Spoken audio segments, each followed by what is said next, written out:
잠에서 깼는데 몸을 움직일 수 없었던 경험 있으신가요?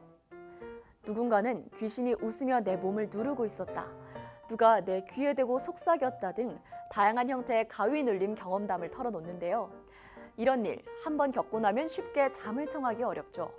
그리고 불현듯 무서워집니다. 혹시 몸에 어떤 이상이 있는 건 아닐까 하고요. 하지만 너무 앞선 걱정은 마시고요. 지금부터 제가 드리는 설명 잘 들어보시기 바랍니다. 가위 눌림의 의학적인 명칭은 수면마비입니다. 수면장애의 일종으로 정확한 원인이 밝혀진 건 아니지만 렘수면을 드나드는 이행 과정에 착오가 생기며 일어난다고 해요. 꿈을 꾸는 수면을 렘수면이라고 하는데 정상적인 렘수면 중에는 몸을 움직이지 않도록 뇌에서 척수로 신호를 보내 운동 능력을 억제시킵니다. 렘수면 단계에서는 꿈을 많이 꾸게 되고 근육이 마비된 상태를 유지해야 신체가 꿈에 반응하는 것을 막을 수 있습니다.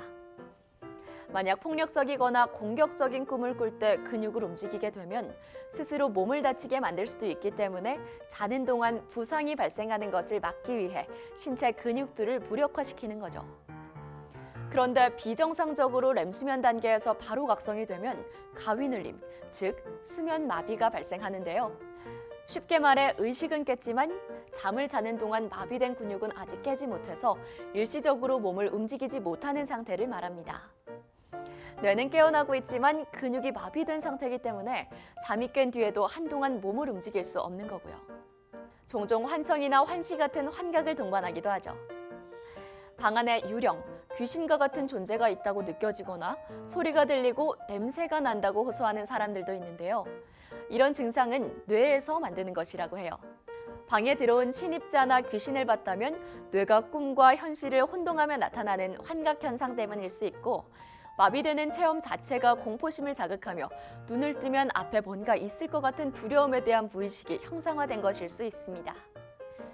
누군가 목을 조르는 듯한 압박감과 숨이 막히는 답답함은 다른 골격근과 마찬가지로 심호흡할 때 사용되는 부호흡근도 마비되면서 느낄 수 있는 현상입니다.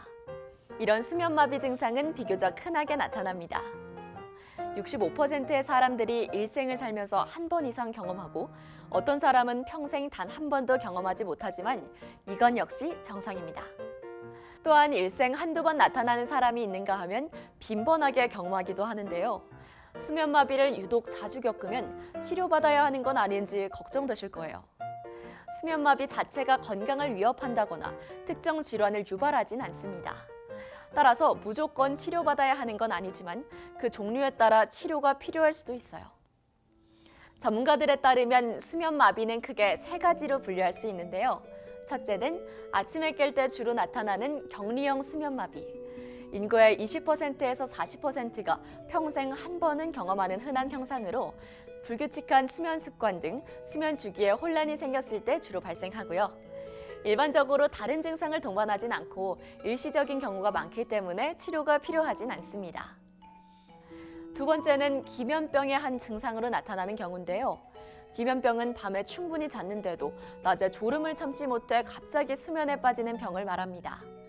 이 기면병 환자의 24%에서 40%가 수면 마비를 동반하는 것으로 알려졌는데 이때는 기면병을 치료하면 수면 마비 증상도 호전되고요.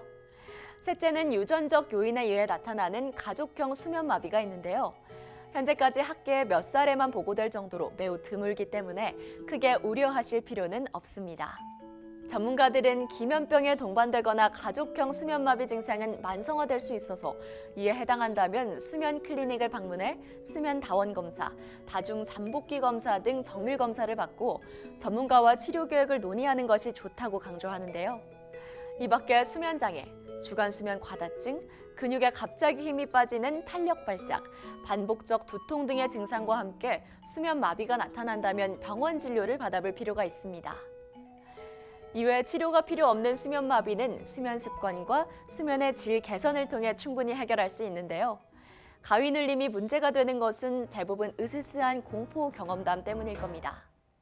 실제 한 의료기관에서 성인 627명을 대상으로 가위 눌림에 관해 조사한 적이 있는데 가위 눌림이 생긴 시기가 피곤할 때, 스트레스를 많이 받았을 때, 잠이 부족했을 때, 공포 영화나 무서운 장면을 목격했을 때 등으로 나타났다고 해요. 때문에 수면마비를 겪지 않기 위해서는 잔인하거나 무서운 영화는 자기 전 되도록 보지 마시고요. 수면 시간이 부족하지 않도록 하고 스트레스를 줄이며 취침, 기상 시간이 일정하도록 습관을 들이는 것, 수면에 방해가 되는 카페인, 과음, 야간 흡연, 지나친 수면제 복용을 피하는 것도 예방에 도움이 된다고 하니 참고하시기 바랍니다. 그리고 한 가지 더. 잠자는 자세에 따라 수면 마비 발생 확률이 달라진다는 사실 모르셨죠? 똑바로 눕거나 불편한 자세에서 손이나 물건 등이 몸 위에 얹혀 있는 경우에 더 흔하게 나타날 수 있습니다. 특히 천장을 보고 똑바로 누워 잘 때 수면 마비가 더 잘 생긴다는 보고도 있는데요. 이 자세가 자연스럽게 기도, 심장패를 전체적으로 살짝 누르면서 호흡을 불편하게 해 수면 마비 증상을 심화할 수 있다고 합니다. 평소 가위에 자주 눌리는 분들은 의도적으로 옆으로 돌아 누워 자보는 건 어떨까요?